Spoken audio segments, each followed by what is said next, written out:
Don't get out here, trust me. The taxi driver's voice shook. I laughed nervously. Airport to home, late at night, the road empty except for streetlights and the soft drizzle. What? I asked. This is my stop. The driver glanced at me in the side mirror, his face pale, anxious.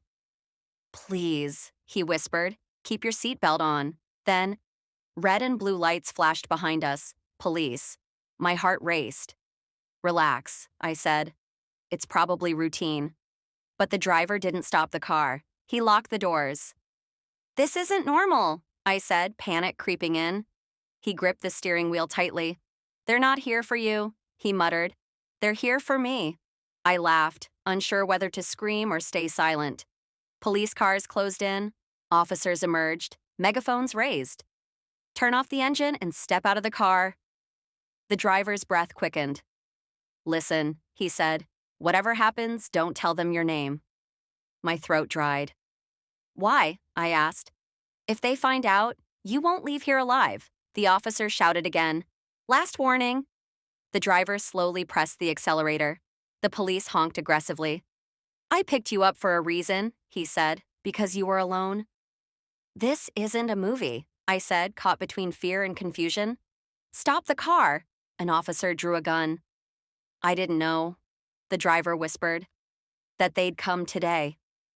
We turned onto a desolate side road, police still in pursuit. Tell me the truth, I said. Who are you? He looked me in the eyes. What you think? It's much worse. Then, my phone buzzed. Unknown number. Do not get out of the car, we're watching you. I stared at the screen. The driver did too. Shock froze his face. The phone buzzed again in my hand. The screen flashed the same chilling message. Do not get out of the car, we're watching you. My heart skipped a beat. Who sent this? I asked, my voice trembling. The driver glanced at the phone, his hands tightening on the wheel. You got it too? He said, barely audible. Two? What do you mean, two? He nodded. For the past 3 days, in every city I've been, every passenger, the same message appears. Police cars remained behind us. Their sirens were gone, but the flashing lights still painted the night in blue and red. Why are we running from the police? I demanded. If you're innocent, he laughed. A hollow, exhausted laugh. Innocent, he said. If I were innocent, you wouldn't even be in this car. My mind raced. Then why did you pick me up? Who am I to you? He looked at me in the rearview mirror. You're a shield. The police won't act directly when a civilian is involved. I felt the blood drain from my face. You used me? He didn't answer. The road grew darker, the street lights sparse. Suddenly, his phone vibrated. He didn't answer it, just stared at the screen. His face went pale. Who is it? I asked. He turned the phone toward me. Unknown caller. Answer it, I urged. Speaker. Are you sure? He asked. I nodded. He accepted the call. A calm, emotionless voice echoed from the speaker. You are changing routes. The driver said nothing. And there is a passenger with you. My blood ran cold. Who are you? I yelled. A short, sinister laugh came through. I am the one keeping you alive, and the one who can make you disappear. Police lights flashed closer behind. Turn left. Go into the tunnel. The police will be there, the driver said. Police are everywhere, but the tunnel has no cameras. Then the call ended. We turned left. The tunnel swallowed us in darkness. The police cars slowed down outside, waiting. The driver whispered, Now it's your choice. My choice? I stammered. The police, you, and now them? Who am I supposed to trust? Police won't protect you, he said softly. My hands went cold. Then what do I do? A shadow moved at the tunnel's mouth. A black SUV, no license plate, door open. A man in a black jacket stepped out, face hidden in shadows. Step out, he said. Passenger only. My body froze. The driver turned to me. Now it's your turn to decide. I reached for the door, and at that moment, the tunnel lights went out completely. Darkness. Silence. Fear. You think this is about the driver? But this is your story now. The darkness of the tunnel swallowed everything. I couldn't see my own hands in front of me. Every sound, my breathing, the faint drip of water, the hum of my own heart was magnified. "Who's there?" I whispered, my voice shaking. A low voice replied from behind, "Don't scream, they'll hear you." My blood ran cold. This wasn't the driver. It was closer, menacing. Then, faint light flickered from one side of the tunnel. Through it, I saw him, the man in the black jacket, standing perfectly still, his face half shrouded in shadow. "Step out of the car," he said. "Now." I froze. "Why? Who are you? Why is the police stopping us?" He tilted his head. "You're not just any passenger." My stomach dropped. "What do you mean?" He pulled a phone from his pocket and turned the screen toward me. My own picture, from the airport, from inside the taxi, and then another photo. Me as a child. I choked. That's me?" "Yes," he said. "You're subject 27. My mind spun. "Subject? Experiment?" The driver's hand tightened on the wheel. I didn't know," I stammered. The black-jacketed man ignored me.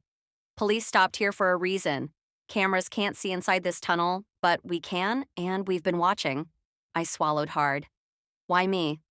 He stepped closer. "You were always meant to remember, eventually. And now the test begins." I tried to process everything: police flashing lights, the driver's anxious face, the unknown man in black. Everything was connected, and I was the center. "Your choice," the man said. "Step out, or stay and remain blind." I looked at the driver. His eyes begged me to trust him. One step forward. The tunnel seemed endless. I reached for the door, and then my mind exploded with memories. Fragments I had never known. Fire, screams, white coats, the lab. A small boy, my younger self, staring at a camera.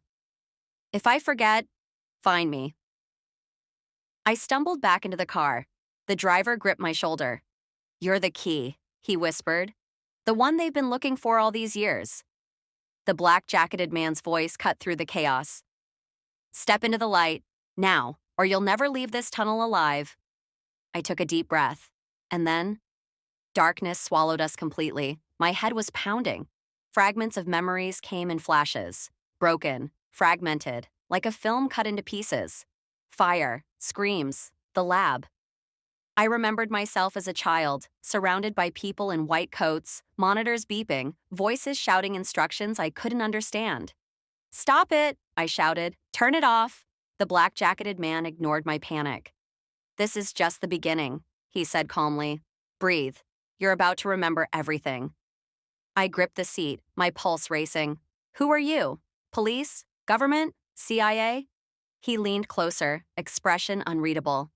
"Neither police nor CIA." "Then who?" "A cleanup team," he said, opening a folder labeled Project Veil. I stared. 10 years ago, he began, a secret research facility outside the city conducted experiments on 30 subjects. Memory manipulation, erasure, control. My throat went dry. "What does this have to do with me?" "Not everyone died in the lab," he said. "Only 26. I felt my stomach drop. "Subject 27, he whispered. "You." I shook my head. "No, I live a normal life. My name—" "Not the name you've been using," he interrupted. "The one we gave you. The one written in our files." He switched on a monitor. A CCTV clip played. A small boy, 8 or 9 years old. His eyes were mine. "If I forget, find me," my heart pounded. That's me?" "Yes," he said. "You survived the lab blast, but your memories were erased to protect you. And the project?" I gripped my head. "Then why the taxi? The chase?" "You were being tested," he explained, "to see if triggers still work." "Tested?" I whispered, horrified. "For what?" He hesitated, then said softly, "To see if you'd remember. Because some people want the project revived. And only you can either complete it or destroy it." My eyes widened. "And the police? The messages?" "They were all part of the test," he said. "The driver, he was part of it too. A previous subject. He was meant to guide you." I staggered. Guide me or manipulate me? He smiled faintly. Both, suddenly shouting outside. Media's here, police breaking barricades. Chaos. The black-jacketed man walked toward me. Time to decide, he said. Restore your memories or remain blind forever. He held up a syringe. I froze. Memory restore. 60 seconds, I had 1 minute. 1 minute to decide and to face the truth that could destroy everything. The countdown on the screen ticked rapidly. 60, 59, 58. My chest tightened. What happens if this restores everything? I asked, panic creeping in. The black-jacketed man leaned close. Then you will remember everything. The things you tried to forget. I swallowed hard. My past? Yes, every detail, every choice, every secret. And once you remember, no one will protect you anymore. 45. 44. Suddenly, memories flooded in like a dam breaking. A glass room, white walls, scientists in coats, screens filled with names, data, and formulas. A voice, my own voice, shouted commands. Stop, this will fail. My head spun. I designed this? Yes, the man said. You weren't just a subject, you were the architect of the system. 35, 34. Another memory. I was leaning over a table, looking at files. Name on the documents, Project Veil, lead architect, A. Raza. My stomach dropped. That's me? I did this? Yes, he confirmed. You designed the memory wipes after realizing the project was too dangerous. Then why did you bring me here? Why the chase? The messages? Because some people want the project back, he said. And you are the only one who can either complete it or destroy it. 15. 14. Gunshots outside. The police and media were closing in. Do I have a choice? I shouted. Yes, he said, nodding. But it's a dangerous one. Restore your memories or remain erased forever. I thought of the taxi driver, his fear, his apology, his guidance. 5, 4. I'm not just restoring my memories for myself, I whispered. If I do this, I will take control. 3, 2, 1 last memory struck. I saw the kill switch. Only I could use it. Only I could end this nightmare. 1. Memory restore, complete. Everything was clear. Every name, every face, every secret. The black-jacketed man stared. Welcome back, he said. I smiled faintly. You made one mistake, I said. What? You reminded me. Now I know exactly how to shut this system down. His eyes widened. The alarms around us began to wail. The building started to tremble. Project Veil. Termination initiated. I took a deep breath. The final battle had begun. Alarms blared around the facility. Red lights flashed violently. The temperature dropped as the system entered termination mode. The black-jacketed man stumbled backward, panic spreading across his face. You shouldn't have done this, he shouted. You have no idea what you've unleashed. I stayed calm. I know exactly what I've unleashed, I replied. And that's why I did it. Screens around us rapidly deleted data. Files, logs, backups, remote servers. Everything was disintegrating in a cascade of code. Stop it, he yelled. The system is connected to every node worldwide. Was, I corrected. Not anymore. A memory struck me. I'd been here before, standing in this exact room, facing this exact choice. But then I was just a boy, powerless. Now I held the kill switch in my mind. Police footsteps echoed closer. Media crews were at the perimeter. The building trembled as power grids collapsed. The black-jacketed man tried to reason. If you do this, you'll be blamed for everything. I'm not running, I said. I'm ending it, once and for all. At that moment, the taxi driver appeared, alive. He had survived. You? I gasped. I was always part of this, he said calmly. But my role now is to make sure you leave alive. The black-jacketed man realized the tables had turned. Get them! Stop him! He shouted into a radio. The driver raised a gun. I'm not going anywhere, he said. I'm making sure he survives. I ran toward the exit. Gunshots fired behind me. 1, 2, then silence. Outside, the night air hit me like freedom itself. The city lights reflected on the wet streets.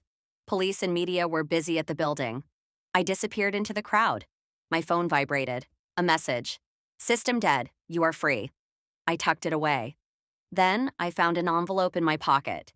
The driver's final gift. Inside, a single note. A game ends, but the players never do. I smiled faintly. The system may be gone, but secrets always remain. And I was now the keeper of the ultimate secret. Per se, the night felt heavier than ever. The distant city hum and flashing lights barely reached me as I moved through the crowded streets. The taxi driver, my first test, my guide, glanced back. His face calm, confident, untouched by fear, still alive. You remember everything? I asked. He nodded. Every memory, every erased detail. That's why I'm here, to make sure you walk the right path. I adjusted my hood and blended with the crowd. Camera flashes and distant sirens blurred around me. Freedom wasn't just surviving, it came with responsibility. The black-jacketed man? His control ended. The system was dead. But the world could still try to reclaim it. Now, my mind alone was the biggest threat. I moved forward. Reflections of streetlights reminded me. Every flashback, every hidden experiment, every erased memory. All part of me, balanced by my choices. The driver handed me an envelope. Emergency measures, he said. Just in case they try to reactivate the system. I tucked it into my pocket without opening it. A train's whistle echoed. I stepped onto the platform. Police were nearby, unaware of my escape. A whisper reached my ear. True freedom comes when your choices are your own. I nodded. Stepping into the train, I felt calm. The city lights reflected on the window. Alone, yet fully in control. Then a notification appeared on my phone. Subject 27, completed. The envelope vibrated. Inside, a single slip. A game ends. But the players never do. A faint smile crossed my face. The system may have been destroyed, but secrets always remain. And now, I was the keeper of the greatest secret of all.